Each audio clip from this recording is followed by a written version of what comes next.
Encore une vague de solidarité au Secours populaire français en faveur des sinistrés des inondations du 19 septembre 2020. Dès le lendemain, le comité de la Grande Combe était présent à Anduze pour servir des repas aux personnes mises à l'abri. La Fédé 34 leur a apporté de la nourriture, des produits d'hygiène et de prévention sanitaire. Le comité du Viga a accueilli des familles ayant tout perdu, organisé une collecte de denrées et de produits divers et variés. Du matériel nécessaire au nettoyage de 50 maisons ont été amenés par la Fédé 30. Ça c'est l'entrée de Valorog en fait. Oui. Tout ça. Donc, tout ça, voilà, donc tout ça a été impacté. Il y a quand même 2-3 maisons pour le moment qui seront inhabitables et ne seront jamais inhabitables. Voilà. Voilà. Mais il y a plein de maisons qui ont été inondées et tout ça. Bah, en fait c'est des Cévenol ici. Ils sont, pour eux, ils sont en vie donc ils n'ont rien besoin. Donc, quand on commence un peu à leur parler avec eux, ils découvrent qu'en fait ils ont perdu ça, ils ont perdu ci, ils ont perdu mi. Et qu'en fait ils n'ont pas trop d'assurance. Bon, ouais. Donc en fait il faut vraiment parler avec eux. Il faut insister. Donc là on va de l'autre côté du pont vers le temple et on va voir les gens finalement n'importe où.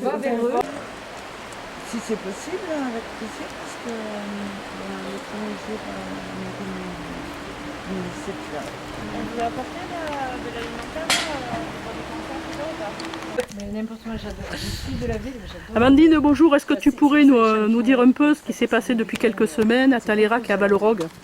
Bonjour, ça fait à peu près 15 jours maintenant, de samedi 19 septembre, il y a eu des grosses inondations sur Valorog et Talérac. Donc c'est la commune de Val-d'Égoal.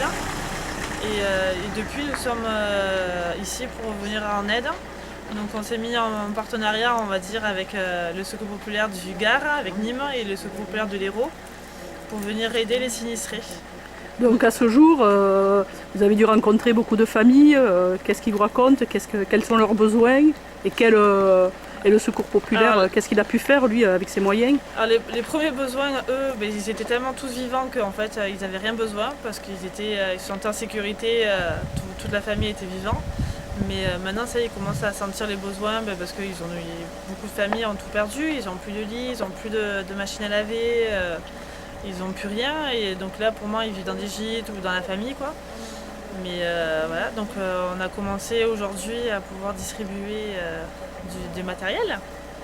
Voilà, et donc aujourd'hui on est sur quel site? Là on est sur Talérac aujourd'hui. D'accord.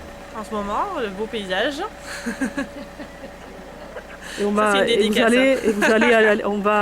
allez aller apporter du matériel à une famille sinistrée. Oui, voilà, une famille sinistrée qui a failli avoir plus grave que ça parce que la montagne s'est écroulée devant leur maison et ça s'est arrêté à 2 cm de leur maison. Bon, ils ont eu les voitures, le garage, tout ça qui a pris fort quoi. Mais la maison est quand même restée intacte quand même. Donc ils ont eu beaucoup peur. Ouais, il y a de quoi. Et sur Valorog, vous pensez pouvoir aider combien de familles? Sur Valorog, là pour le moment on a aidé déjà une quinzaine de familles en leur donnant ou du matériel électroménager ou un chèque en fait pour qu'ils puissent acheter vraiment leurs premiers besoins indispensables. Ouais, donc ça va être une aide qui va risquer de se faire aussi au long cours. Ça c'est sûr et certain, on a déjà apporté de l'aide alimentaire, de l'aide d'hygiène, mais c'est sûr et certain que là les gens commencent à venir que maintenant chercher des choses comme ça parce que ils avaient tellement eu peur qu'ils ne cherchaient pas tout ça quoi. Mais de pire en pire, c'est que voilà, ça va être tout le long, pendant 1 an, il y en a qui vont vraiment galérer. Merci Amandine. Merci à vous. Comme le dit si bien Amandine, la solidarité va continuer le temps nécessaire. Les comités, la Fédération du Gard et de l'Hérault seront présents auprès des sinistrés et de leurs familles.